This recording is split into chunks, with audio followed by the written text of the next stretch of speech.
clients, patients, friends, and neighbors.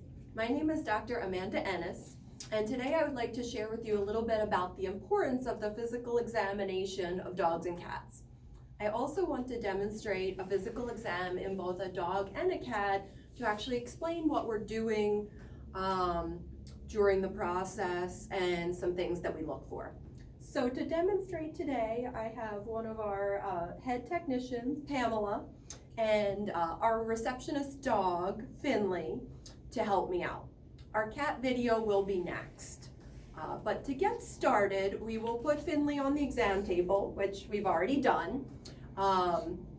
And we're ready to perform the physical exam now. Finley's pretty relaxed and a little bit nervous, but seems like he'll be pretty tolerant for everything that we want to do.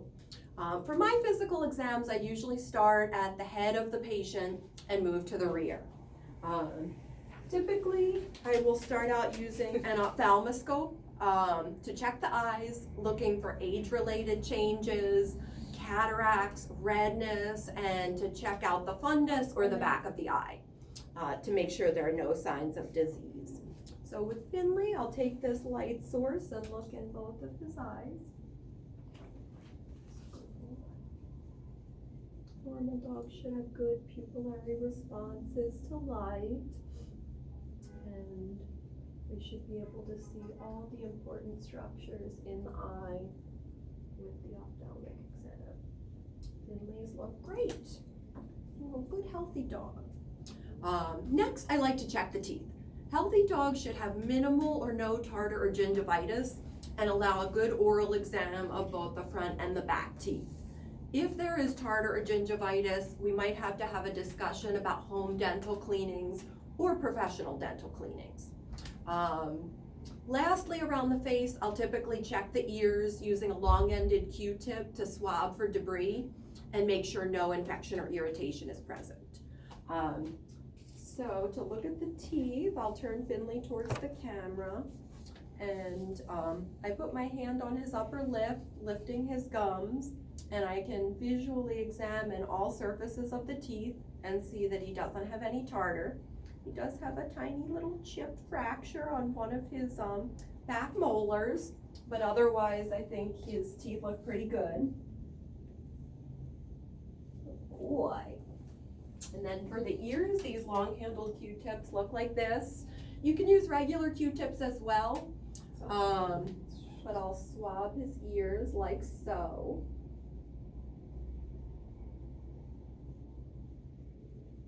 What a good boy.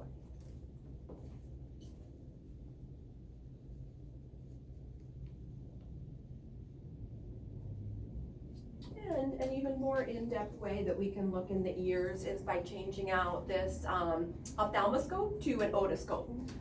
Using a simple technique and replacing a piece on the battery, we can make this into a tube that can go into the ear canal to check for masses or infection as well. So I'm just going to turn it on and I'll look in there.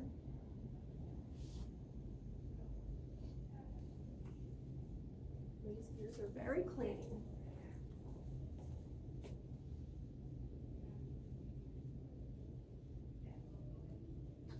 Okay, good boy. So now we can move on to other areas of the body. Using my stethoscope, I'm going to listen to your pet's heart and lungs to check for murmurs and arrhythmias or crackles and wheezes. If any of these abnormalities exist, we might need to discuss heart disease or lung disease and what can be better done to diagnose or treat the problem. Usually at this time, I also take a feel of the patient's windpipe to make sure that there's no cough elicited on palpation. So I'll go ahead and do that now for Finley.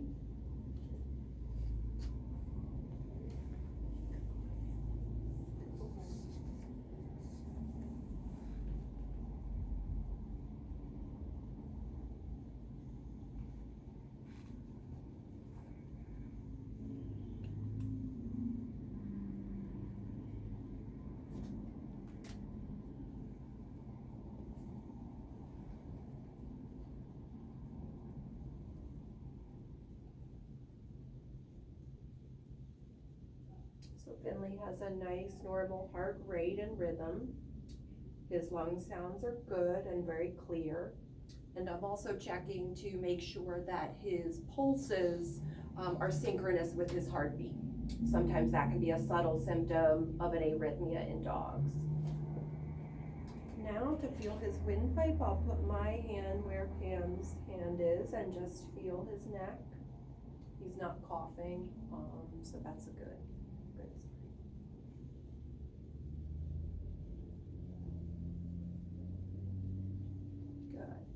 So now we can move on to abdominal palpation.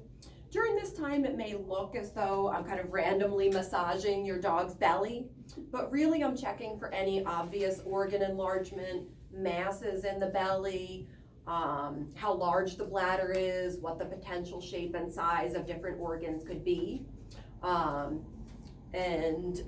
So Finley hopefully will be normal, but I'm gonna put my hands right underneath here and perform the palpation.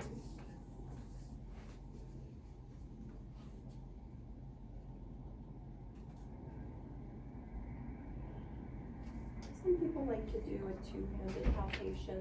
I'm pretty comfortable with just one-handed, especially in a mid-sized dog who's in good body condition, so nice and lean like Finley is.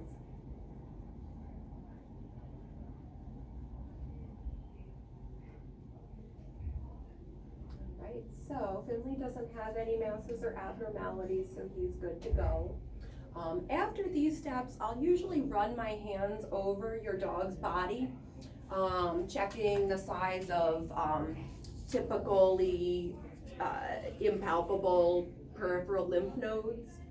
In some dogs, they can be large if there's an abnormality, but that's part of the reason that we kind of run our hands over your dog's body everywhere.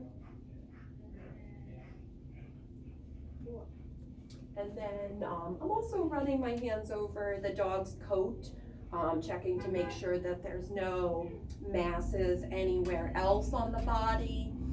Make sure there's no signs of fleas or flea dander or ticks. I like to use this small bristled comb, sometimes colloquially referred to as a flea comb, to really get through the hair well.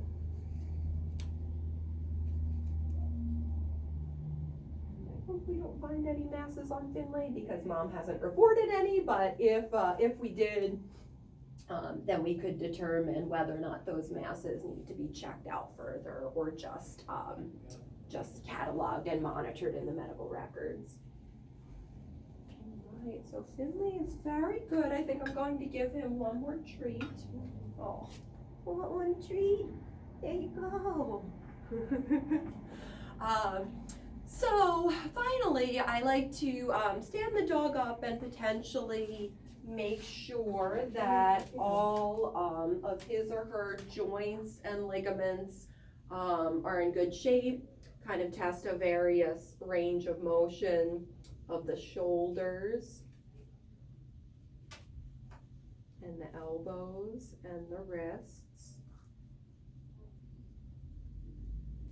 Checking for swelling and pain.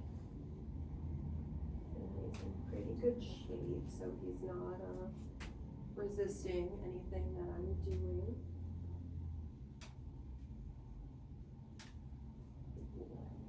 Sometimes in older dogs I'll feel down the back too. I don't know if you've ever had any back pain, but it can be pretty chronic and definitely cause some morbidity in certain dogs.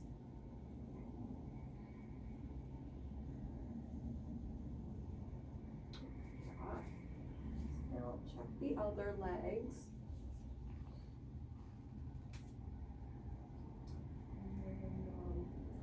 Are going to save the best for last. I'm just kidding, but we do routinely take the temperature of every dog and cat that we see as an appointment. And normal body temperature for dogs or cats is about 100 to 102.5. So it's warmer than our body temperature, which can be confusing, I think, for a lot of people when they just put their hands on on their dog or cat and tell us, oh, Fluffy's got a fever. Well, sometimes that can be normal, since if you put your hand on something hotter than your body temperature, it's going to feel warmer. But anyway, I will check Finley's temperature. We do this rectally because it's the most effective way to get an accurate body temperature in both dogs and cats. He's a good boy. All right, so Finley's temperature was 102. You're a good boy. And he did very well for that. But that's normal, and so everything looks great for this patient. And I'd say thanks everyone for tuning in, and check out the next series of videos if you're interested in the cat physical exam, demonstrations on ear cleanings, nail trims, anal gland expressions, blood draws, and IV catheter placement. I'm Dr. Amanda Ennis from Metropolitan Veterinary Center, and this is my assistant, Pam.